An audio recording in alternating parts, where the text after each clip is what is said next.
নমস্কার সবাইকে, আবারও একটি মালা ডেইলি ব্লগে আপনাদের স্বাগত জানাই। এই যে দেখছেন, এটা হচ্ছে আমাদের জমিতে ফসল ফলানো ধান। এই ধানগুলো প্রথমে আমাদের এইভাবে সেদ্ধ করতে হয়, তারপর এটাকে রোদে দিতে হয়, রোদ থেকে শুকনো করে তারপর মেশিনে দিয়ে আসতে হয়, তারপর মেশিনে এই ধান ফুটে এলে চাল বেরোয়, সেই চাল দিয়ে আমরা ভাত খাই।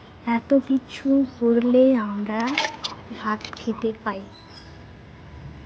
তো দেখতে থাকুন পুরো ভিডিওটা।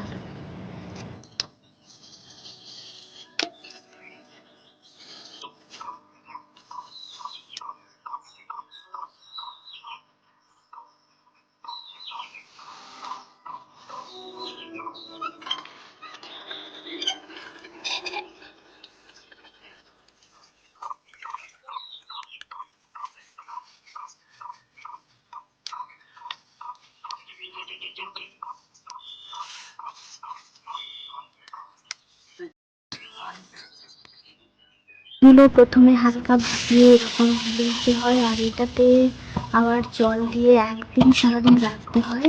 তারপর সকালে এগুলোকে সিদ্ধ করে রোদে দিয়ে শুকনো করতে হয়। তো এইদিকে কাজ কমপ্লিট। তো মা হচ্ছে, এটা গাছেরই আম পেড়ে এনেছিলাম, আজকে মা এটাকে আমসত্ত্ব আচার বানাবে। তার জন্য প্রথমে ভালো করে কেটে নিচ্ছে। আর এই আমটা একটু খুব টক আর কি। তো তার জন্য প্রথমে জলে হলুদ আর একটু ভাপিয়ে নেবে ফার্স্ট।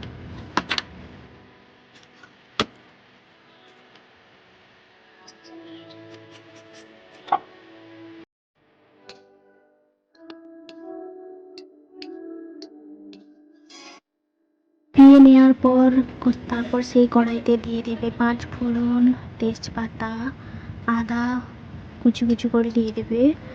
তারপর এতে সর্ষের তেল দিয়ে দেবে।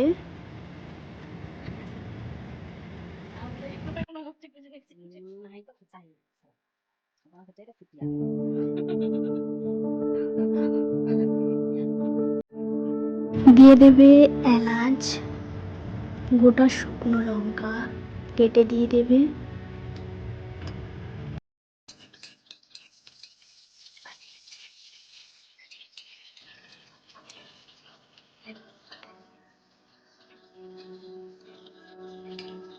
তো একটু কষিয়ে নেওয়ার পর আমগুলো যে ভাপিয়ে রাখা ছিল ওইগুলো এর মধ্যে দিয়ে দেবে।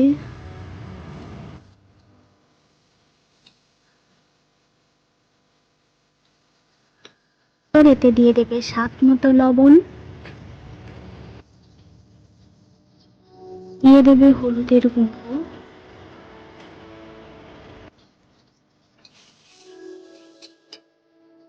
লঙ্কার গুঁড়ো।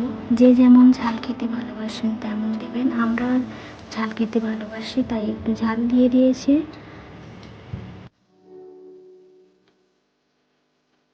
যেটা মেন পার্ট অফ আচার, চিনি। চিনি ছাড়া কিছুই নয়।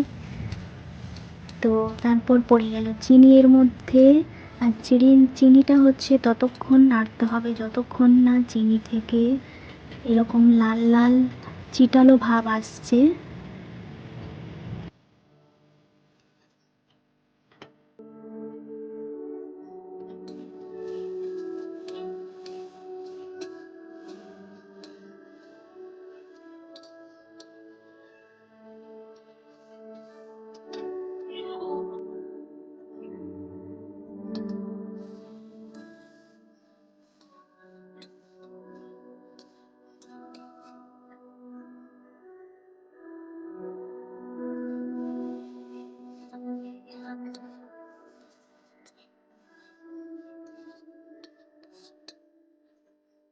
হয়ে এলে দিয়ে দেবে এর মধ্যে জল।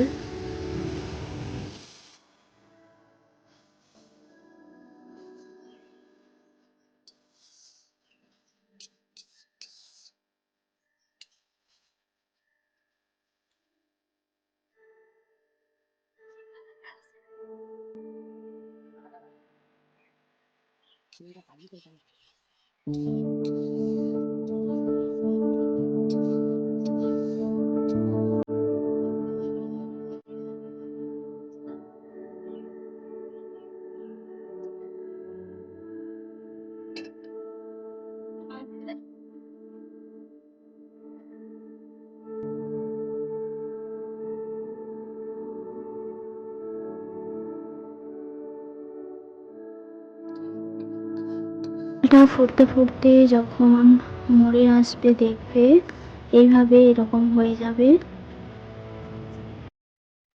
কালার হয়, এটাও কালারটা ঠিক চলে আসবে এইরকম।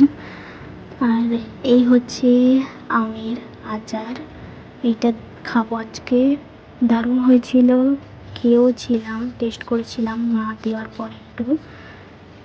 তো আজ হচ্ছে এই পর্যন্ত, ভালো লেগে থাকলে please like comment share subscribe করবেন আর পাশে থাকবেন, অনেক অনেক ভালোবাসা দেবেন। থ্যাংক ইউ সবাইকে।